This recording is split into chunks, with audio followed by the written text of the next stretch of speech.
VS classes आमलाई के online platform में आप सभी का स्वागत है। देखिए, अवार्ड्स के सीरीज में हमने पढ़ा था नोबेल पुरस्कार के बारे में, पद्म भूषण पुरस्कार के बारे में, जिसमें पद्म विभूषण, पद्मश्री, पद्म भूषण इन सभी को हमने देखा था। उसी अवार्ड्स के सीरीज में अगला जो हम देखने वाले हैं आज की क्लास में, वो है बुकर अवार्ड, जो कि साहित्य के क्षेत्र में दिया जाने वाला, इंटरनेशनल लेवल पे दिया जाने वाला प्रमुख पुरस्कार है। दो तरह के होते हैं, एक आपका बुकर अवार्ड होता है और दूसरा होता है अंतर्राष्ट्रीय बुकर अवार्ड। दोनों को यहाँ पर हम डिटेल में देखेंगे। साथ ही 2025 में किन किन प्रमुख साहित्यों को और उनसे संबंधित राइटर्स को यह पुरस्कार प्रदान किया गया है, उन सभी को हम यहाँ पर देखेंगे। चलिए स्टार्ट करते हैं। ठीक है, तो बुकर अवार्ड ये दुनिया का कैसा साहित्य के क्षेत्र में दिया जाने वाला प्रमुख पुरस्कार है। ठीक है, दो पार्ट्स में ये दिए जाते हैं, ये बटे हुए हैं। जैसे बुकर अवार्ड है और दूसरा है अंतर्राष्ट्रीय बुकर पुरस्कार। बुकर पुरस्कार किन्हें दिया जाता है? तो मूल रूप से अंग्रेजी में जो प्रकाशित प्रमुख और प्रसिद्ध पुस्तकें हैं या उपन्यास हैं, उन्हें दिया जाता है। ठीक है, वहीं अंतर्राष्ट्रीय बुकर अवार्ड की हम बात करें तो किसी भी भाषा से अंग्रेजी में अनुवादित सर्वश्रेष्ठ उपन्यास के लिए ये दिया जाता है। बुकर अवार्ड अंग्रेजी में प्रकाशित होना चाहिए और अंतर्राष्ट्रीय बुकर अवार्ड जो है किसी भी भाषा में, अंतर्राष्ट्रीय लेवल पे किसी भी भाषा में प्रकाशित कोई उपन्यास है जिसका अनुवाद अंग्रेजी में किया गया हो, उन्हें वो प्रदान किया जाता है अंतर्राष्ट्रीय बुकर अवार्ड। ठीक है, इन दोनों पुरस्कारों को सेपरेट करके हम थोड़ा सा देखते हैं डिटेल में। जैसे बुकर अवार्ड की बात करते हैं, सबसे पहले कुछ इसकी पृष्ठभूमियां हैं उनको समझ लेते हैं। जैसे स्थापना 1969 में इसकी स्थापना हुई थी। यह दुनिया के सबसे प्रमुख साहित्यिक पुरस्कारों में से एक माना जाता है। ठीक है, मानदंड मतलब किन्हें प्रदान किया जाएगा, किन मानदंडों के आधार पर यह प्रदान किया जाता है। तो मूल रूप से अंग्रेजी में लिखे गए सर्वश्रेष्ठ उपन्यास को प्रदान किया जाता है। दूसरा प्रकाशन, प्रकाशन कहाँ से होता है, या ऐसे पुस्तक जिनका प्रकाशन कहाँ यूनाइटेड किंगडम में हुआ हो, उन्हें यह प्रदान किया जाता है। ठीक है, तो उपन्यास का यूनाइटेड किंगडम, यूके या आयरलैंड में प्रकाशित होना अनिवार्य है। उन्हीं पुस्तकों को, उन्हीं उपन्यासों को, नॉवेल्स को यह प्रदान किया जाएगा। ठीक है, दायरा, दायरा मतलब कौन कौन से इसमें शामिल होंगे, देश कौन से शामिल होंगे। तो देखिए, पहले तो ये इसमें केवल राष्ट्रमंडल देश शामिल हुआ करते थे, मतलब राष्ट्रमंडल देशों के राइटर्स, लेखकों को ही इसमें यह पुरस्कार प्रदान किया जाता था। बाद में अब क्या किया जाता है, किसी भी देश के लेखक के लिए यह ओपन प्लेटफॉर्म है। ठीक है, साहित्य के क्षेत्र में। दूसरा उद्देश्य क्या है इसका, तो लेखकों को वैश्विक पहचान देना और पाठकों को उत्कृष्ट साहित्य से जोड़ना, यह मुख्य उद्देश्य है बुकर अवार्ड का। ठीक, 2025 में किन्हें किन्हें प्रदान किया गया है देख लीजिए। तो यहाँ पर 6 ऐसे नॉवेल्स हैं जिन्हें यह अवार्ड प्रदान किया गया है 2025 का। सबसे पहला है जिसमें द लैंड इन विंटर। ठीक है, इस नॉवेल, इसके राइटर कौन है, अंडरले मिलर, इन्हें प्रदान किया गया है बुकर अवार्ड 2025। दूसरा फ्लैश, फ्लैश के लिए डेविड सजाले को प्रदान किया गया है बुकर अवार्ड 2025। वहीं तीसरा है ऑडिशन, ऑडिशन के लिए कटी कितामुरा, इन्हें प्रदान किया गया है बुकर अवार्ड। चौथा है आपका the rest of our lives, इसके लिए बेन मार्कोविट्स को प्रदान किया गया है बुकर अवार्ड 2025। पांचवे हैं फ्लैशलाइट, सुसान चोई को प्रदान किया गया है बुकर अवार्ड, उनकी नॉवेल फ्लैशलाइट के लिए। वहीं अगला आपका लास्ट है छठवा, the loneliness of Sonia and Sunny, इसके लिए किरण देसाई को प्रदान किया गया है बुकर अवार्ड 2025। ठीक है, तो ये 6 नॉवेल्स हैं जिन्हें बुकर अवार्ड 2025 के से नवाजा गया है। क्लियर है? चलिए इसके बाद हम देखते हैं अंतरराष्ट्रीय बुकर अवार्ड के बारे में।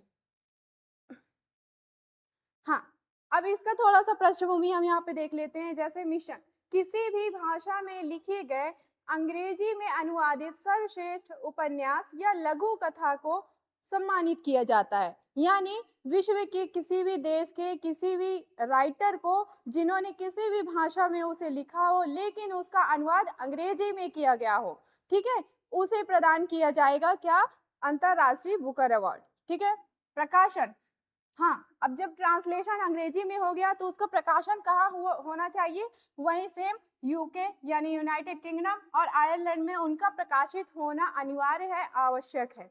वो ऐसे ही उपन्यास को यह अवार्ड प्रदान किया जाएगा। क्लियर है?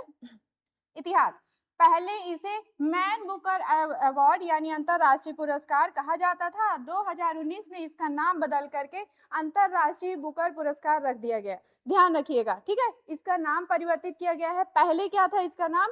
मैन बुकर अंतरराष्ट्रीय पुरस्कार। 2019 के बाद इसे अंतरराष्ट्रीय बुकर पुरस्कार के नाम से जाना जाने लगा। ठीक है, उद्देश्य क्या है इसका? तो वैश्विक साहित्य को बढ़ावा देना, साथ में उन अनुवादकों के महत्वपूर्ण कार्य को पहचान देना जो संस्कृतियों के बीच की खाई को पाटते हैं। देखिए, जैसा कि अंतरराष्ट्रीय बुकर अवार्ड में कहा गया कि किसी भी भाषा का उपन्यास हो, नॉवेल हो, उसको अगर अंग्रेजी में ट्रांसलेट किया गया है और प्रसिद्ध है, वो प्रमुख है, फेमस है, तो उसे यह अवार्ड प्रदान किया जाएगा। जैसा कि अलग-अलग भाषाओं की बुक जो नॉवेल्स है, सभी व्यक्ति नहीं पढ़ सकते या सभी देशों के या सभी राज्यों के व्यक्ति नहीं पढ़ सकते हैं, तो उसे अंग्रेजी में कन्वर्ट किया जाता है ताकि सभी उसे आसानी से पढ़ सकें। ठीक है? तो इससे क्या होगा? व्यक्तियों को तो पहचान मिलेगी और जो ट्रांसलेट कर रहे हैं अंग्रेजी में, उनके भी काम को भी महत्वपूर्ण यहाँ पे योगदान जो उनका दिया जा रहा है, उसके लिए भी उन्हें क्या दिया जाएगा? पहचान मिलेगी। ठीक है ना? तो इसलिए अंतरराष्ट्रीय पुरस्कार दोनों व्यक्तियों को प्रदान किया जाएगा। यहाँ पर भी देखिए 6 आपके नॉवेल्स है, यानी 6 राइटर्स को यह पुरस्कार प्रदान किया गया है। सभी को देखते हैं यहाँ पे। हार्ट लैम्प पुस्तक का नाम है, नॉवेल का नाम है। मुख्य जो इसके राइटर है वो है बानो मुश्ताक। ठीक है, बानो मुश्ताक को प्रदान किया गया है। उनकी जो बुक है किस भाषा में है? कन्नड़ भाषा में। मूल रूप से ये कन्नड़ भाषा में लिखी गई थी। इसका अंग्रेजी में अनुवाद किया गया है किसके द्वारा? दीपा भस्ती के द्वारा। तो अंतरराष्ट्रीय बुकर पुरस्कार की जो भी राशि होगी वो दोनों में बराबर बराबर बांटे जाएंगे। ठीक है, अगला देखते हैं, on the calculation of volume first. इसके जो मेन राइटर है वो है सॉल्वेज बैले और इसके अनुवादक यानी ट्रांसलेटर है बारबारा जे हैवेलैंड। ठीक है, इन दोनों व्यक्तियों को अंतरराष्ट्रीय बुकर पुरस्कार 2025 से नवाजा गया है। तीसरी आपकी नॉवेल है स्मॉल बोट। ठीक है, स्मॉल बोट के लिए विंसेंट डेले क्रोइक्स जो कि इनके मुख्य राइटर हैं। ठीक है, अनुवादक हैं हेलन स्टोवसन।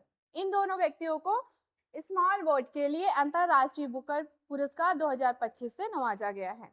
ठीक है, तीसरा। चौथा है आपका under the I of the big bird. ठीक है, इसके राइटर है हिरोमी कावाकामी। ठीक है, और इनके ट्रांसलेटर हैं इंग्लिश में ऐसा योनेडा। ठीक, इन दोनों व्यक्तियों को किसके लिए? Under the I of the big bird के लिए इंटरनेशनल बुकर अवार्ड 2025 प्रदान किया गया है। परफेक्शन के राइटर है विंसेंजो लैट्रोनिको। ठीक है, और इसके अंग्रेजी में जो ट्रांसलेटर है वो है सोफी हुगेस।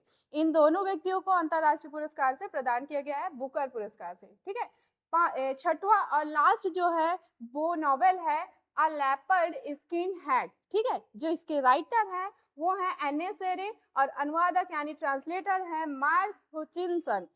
इन पूरे व्यक्तियों को, अब दोनों, एक जो मुख्य है और एक आपकी क्या है? ट्रांसलेटर है। तो 6 आपके नॉवेल हैं, तो इस हिसाब से यहाँ पे टोटल राइटर्स आपके 12 होते हैं। तो इन 12 व्यक्तियों को अंतरराष्ट्रीय बुकर अवार्ड 2025 से सम्मानित किया गया है। ठीक है, नेक्स्ट स्लाइड में हम देखते हैं कुछ एक्स्ट्रा फैक्ट हैं इन दोनों पुरस्कारों से संबंधित, उसे भी हम यहाँ समझ लेते हैं। जैसे अरुंधति राय के बारे में समझिए। इन्हें जो है बुकर अवार्ड 1997 से सम्मानित किया गया था और इनकी जो नॉवेल है the God of small things, इसके लिए इन्हें बुकर अवार्ड प्रदान किया गया था। ठीक है ना? महत्वपूर्ण बात क्या है? तो यह प्रतिष्ठित पुरस्कार जीतने वाली पहली भारतीय महिला थी। ठीक है, उनके उपन्यास ने भारतीय अंग्रेजी साहित्य के लिए एक नया मानदंड स्थापित किया। ठीक, तो 1997 में इन्हें बुकर अवार्ड प्रदान किया गया था इनकी जो नॉवेल है the God of small things के लिए, और यह पुरस्कार पाने वाली पहली भारतीय महिला थी। ठीक है, नेक्स्ट हम देखते हैं गीतांजलि श्री अंतरराष्ट्रीय बुकर अवार्ड पाने वाली पहली भारतीय महिला थी। 2018 में इन्हें यह अवार्ड प्रदान किया गया था।